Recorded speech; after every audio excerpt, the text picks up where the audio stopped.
guys, I'm Marqees, and this is Steve Yep. with TimeRush.com, and we're going over a review of Thor: The Dark World. Mm-hmm. So, Steve, what do you think of the movie so far? Movie? Let's see. It was a Thor movie with Thor being Thor the whole time. The movie was amazing. Yeah, dude. Lots of hammer action, lots of lightning, lots of stuff exploding.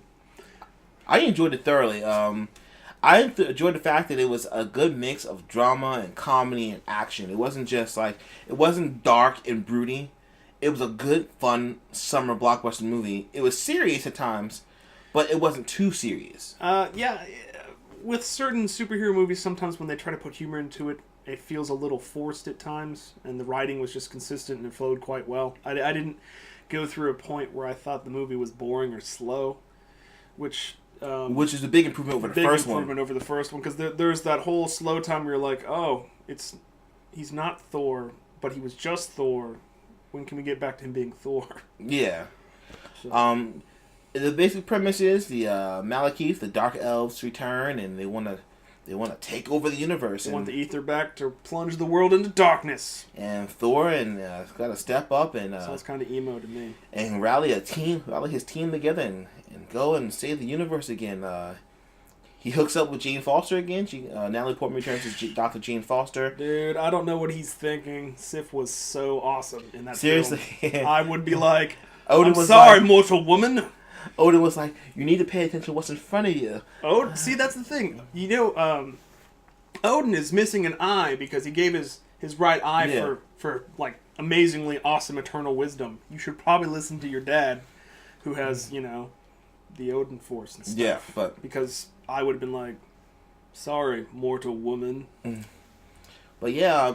Sif had a double... She was using, swords and shields and, kicking the crap out of people. She had one of those I'll hold the line moments. Yeah. And all Natalie Portman did was run around and look in distress. Oh, Thor, please, wake up! I'm full of all this energy that's going to destroy the universe. And I was like, Christopher Eccleston played the Ninth Doctor. He played Marqees. He was awesome. Mm-hmm. He was really good as the head of the Dark Elves, and he really just brought a nice... I was actually pretty impressed with because normally when you look at Marqees in the comics and stuff, he had half of his face is black and stuff, and I liked how they explained how that happened in the movie, where Thor pwned him with some lightning to the face. Yeah. I enjoyed what else? There was just... Hiddleston.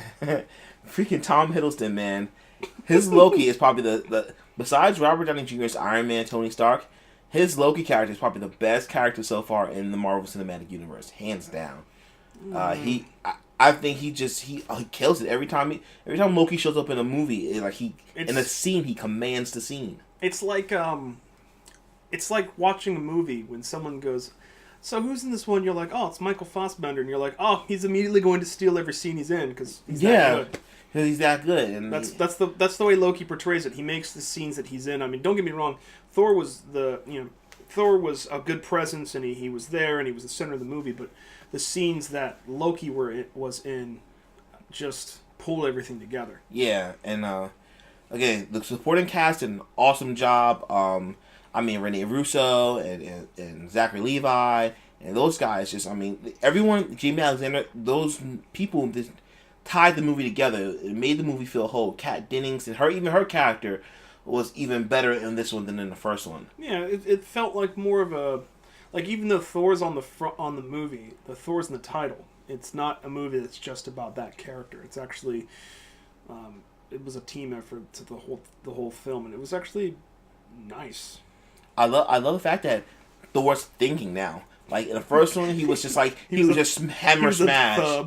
This one, he's thinking things out. He's clear minded. He's like, okay, this has got to this way. It has to happen this way, and we got to get it done this how. Well, that's one thing I really like about some of the more recent superhero movies, especially the ones put out by Marvel, is they do the origin story with the reboot, and then the sequel.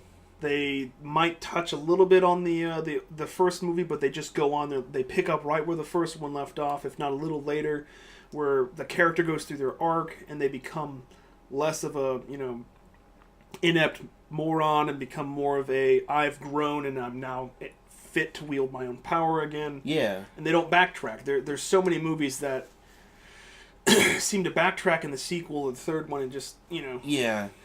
I mean, I again, from what I like from the DC and the Marvel movies is that, the DC movies lately have been dark and brooding. Don't get me wrong.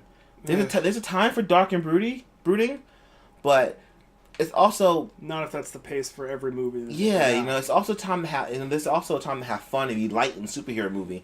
And Marvel found a balance where they can have some broody moments, but they can say, hey, in the next scene, hey, we're gonna lighten it up a little bit.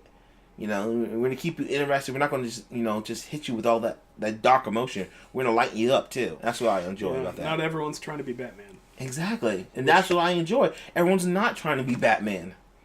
Yeah, but the thing I did also enjoy about the movie is the action sequences. They were well shot. The special effects, practical and CG, were really well done, and none of them seemed out of place. And in my mind, like the ones I saw with the fight scenes and stuff, they didn't seem too over the top. It wasn't Superman punching people through building after building, even though he talks about how much he values the people in buildings in Metropolis. Yeah, I mean, if you think about it, there's like hundreds of people in each of those skyscrapers, and and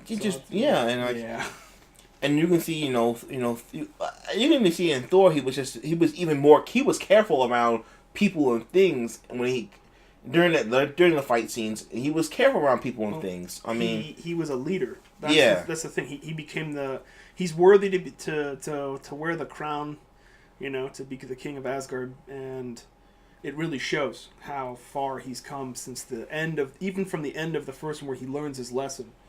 Where he cares about his people, he cares about their safety, and he's willing to do whatever it takes to get this done, even though it defies the orders of his father, and so even Idris Elba was amazing in this film. Dude, Heimdall was great. He had that canceling the apocalypse moment in the movie. And we were like, yes, he counted the apocalypse. I was expecting a Jaeger to come up from under the Rainbow Bridge and catch that ship. Just be like, hey, guess what? You shall not pass. Rainbow Bridge. I never understood that. Where the Asgardians are these great warriors and this and that, but the enemy ships got through pretty slick. Yeah, but again, when they got in close combat, the Asgardians were wicked in close combat, though. Creepy, weird-looking, doll-faced elf warriors. The doll-faced elf warriors were scary, but they had cool weapons. The singularity grenades were awesome. See, the one thing I didn't like is the one major issue I had with the entire film was the scene where they're standing in the throne room and the enemy ship comes through and it's taken out the pillars and it comes to a crashing halt.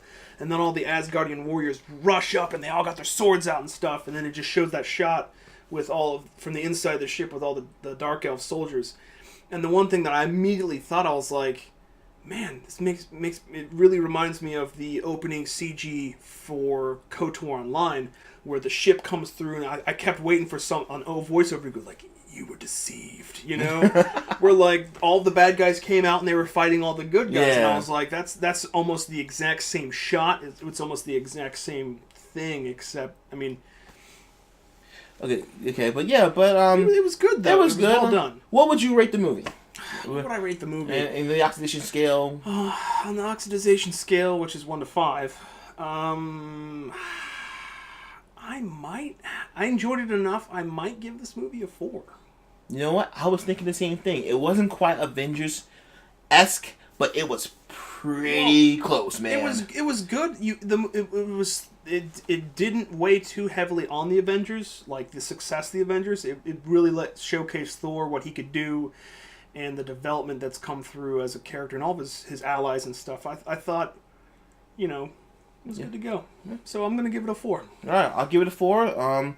So, again, with TimeBucks.com, I'm Marqees. I'm Steve. We'll see you later, man. Till next time. Yeah! Video done!